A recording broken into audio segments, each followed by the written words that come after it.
Bom, meu povo, vamos reagir aqui ao Lito, canal Aviões e Músicas, e tentar entender o que aconteceu com esse acidente, em Ubatuba. 10 de abril de 1957.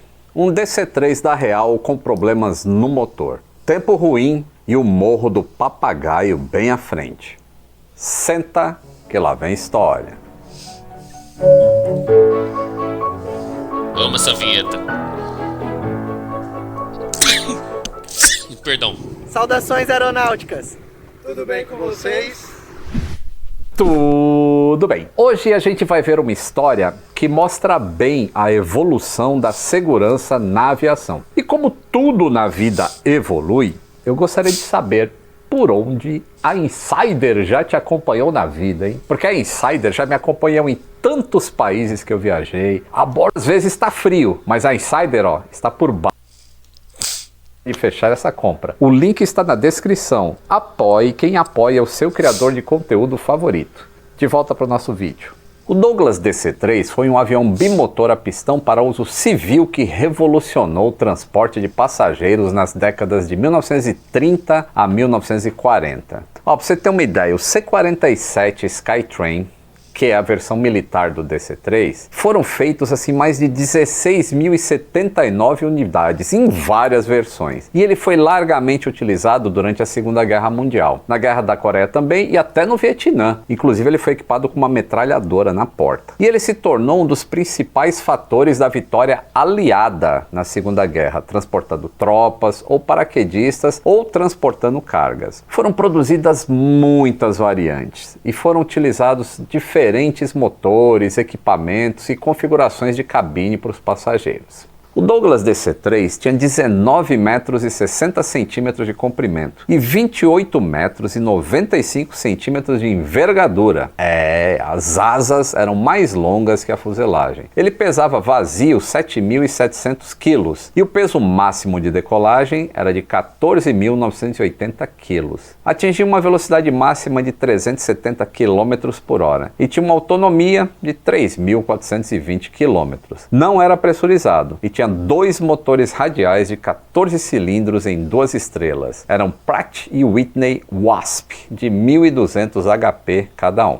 Aqui no Brasil operaram cerca de uns 200 DC-3, sendo 86 apenas no consórcio Real Aerovias Nacional. Atualmente existem 2 Douglas DC-3 em condições de voo no Brasil, sabia? O Vitor Bravo November, Papapapa Vitor Bravo November, que é da Royal Táxi Aéreo em Mococa, São Paulo, e o November 101 Kilo Charlie, apelidado de Rose, lá no Museu da TAM, Asas de um Sonho, em São Carlos, que fica em São Paulo, tá? Se você não sabe. Esse avião, ele preserva algumas marcas de balas, porque ele participou do dia D na Segunda Guerra Mundial. Existem ainda alguns outros exemplares em exposição estática, entre eles o Papapapa Vitor Bravo Kilo, que está no Museu de Bebedouro, em São Paulo, o Papapapa Kilo Yankee X-Ray no Sítio do Carroção, em Tatuí, o Papapapa Alpha November Uniforme, que fica... Esse nome tá engraçado, desculpa, gente.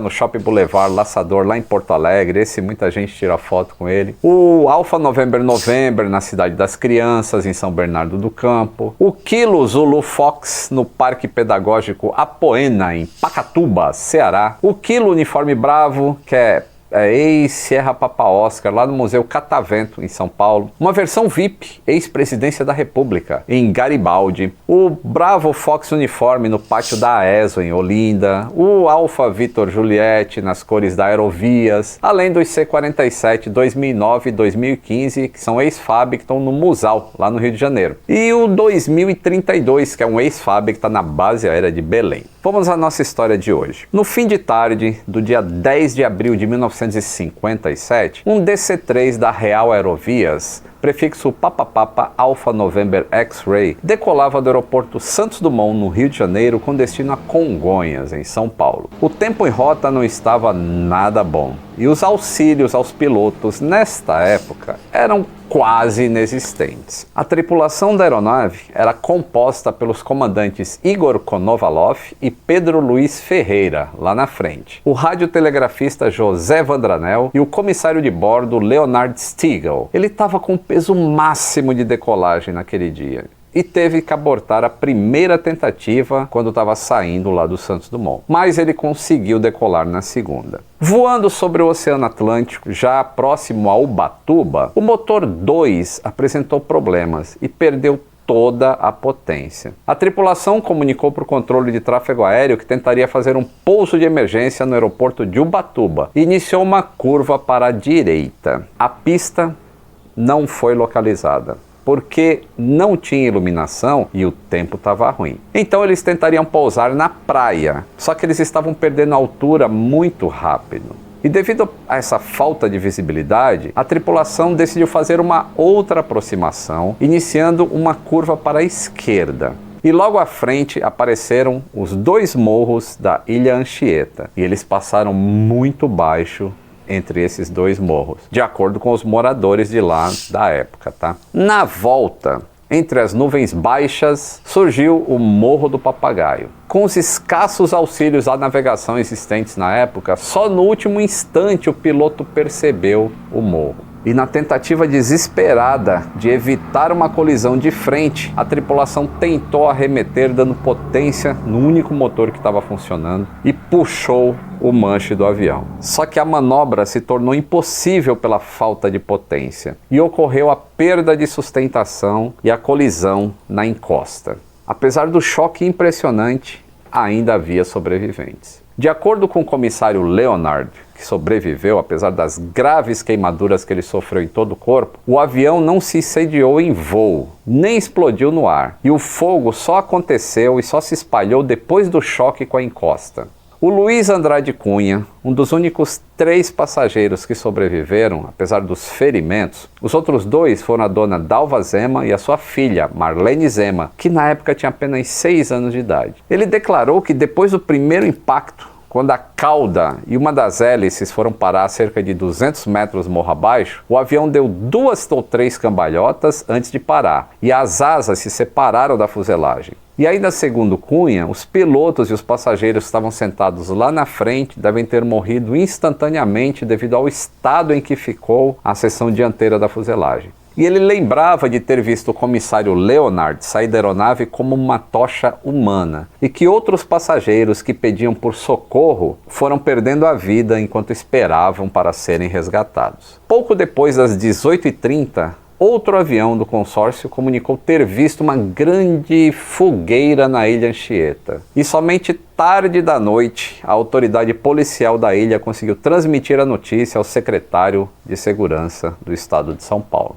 De lá de Ubatuba, partiu uma comitiva para a Ilha Anchieta a fim de providenciar os socorros médicos, enquanto os militares da FAB, funcionários do consórcio, médicos e medicamentos eram reunidos às pressas na capital paulista para seguirem até o local do desastre, onde eles chegaram no início da tarde do dia seguinte. 22 pessoas morreram na Ilha Anchieta naquela quarta-feira, há 67 anos. E de acordo com os jornais da época, tão logo ficou se conhecendo o desastre, o jornal A Tribuna de Santos mandou um representante ao local. E de Santos também partiu um rebocador, chamado Sabó, com policiais, médicos e enfermeiros. Só que o tempo parecia conspirar contra essa missão de socorro. Tinha uma neblina muito pesada que estava dominando o estuário e dificultava muito o rebocador chegar em alto mar. O tempo previsto no mar de Santos até Ubatuba era de 7 horas e o Sabó chegou à Ilha Anchieta por volta das 14 horas. Na ilha já se encontravam os delegados de Ubatuba e Caraguatatuba, que providenciaram a abertura de uma picada e foram auxiliados por pessoas do destacamento policial, que fizeram o transporte dos feridos para a Praia da Enseada, em Ubatuba. Por volta das 11 da manhã, chegou à praia um helicóptero Bell 47, o Bell Bolha.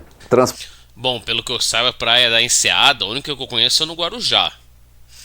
Tá, mas me corrija se eu estiver errado, se tem Praia da Enseada em Ubatuba. A única que eu conheço é a de Guarujá.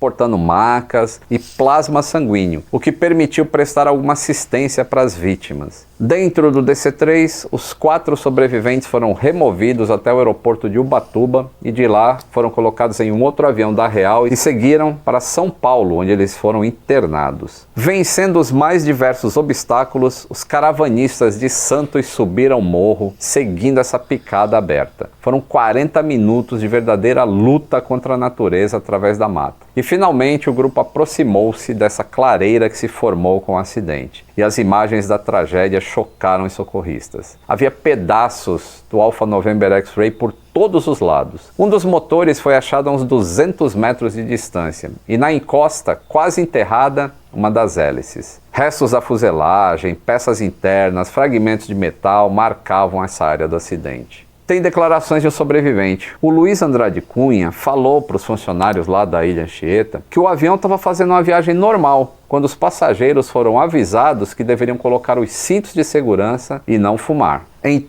30 segundos, o avião se destroçou de encontro ao morro. Ele não sabe como saiu com vida de lá. O Cunha viu quando uma criança de uns 2 anos de idade, que viajava no colo da sua mãe, foi atirada à distância no primeiro choque do avião com o solo. Na verdade, não tinha 2, tinha 6 anos. Ao seu ver, a criança ainda poderia estar com vida, pois caiu longe da fogueira em que o aparelho se transformou. Ele disse ainda que o avião sofreu um primeiro impacto com a terra e a seguir deu 2 ou 3 cambalhotas. A fuselagem se separou das asas e dos motores e ele foi lançado em cima de uma árvore. O comandante Igor Konovalov tinha apenas 25 anos de idade na época do acidente. Ele tinha uma filhinha pequena, a Jurema Konovalov. Assim como a sobrevivente Marlene Zema, que tinha apenas 6 anos de idade na época. Esta foto que vocês estão vendo mostram as duas em um encontro em Minas Gerais. A filha do comandante e a sobrevivente do voo em que o comandante perdeu a vida. E esses aí são os restos chamuscados das passagens da família Zema. Os relatórios de acidentes dessa época, eles são muito difíceis de serem encontrados. Mas existem resumos nos informativos da ICAO, como esse aí que você está vendo. E a gente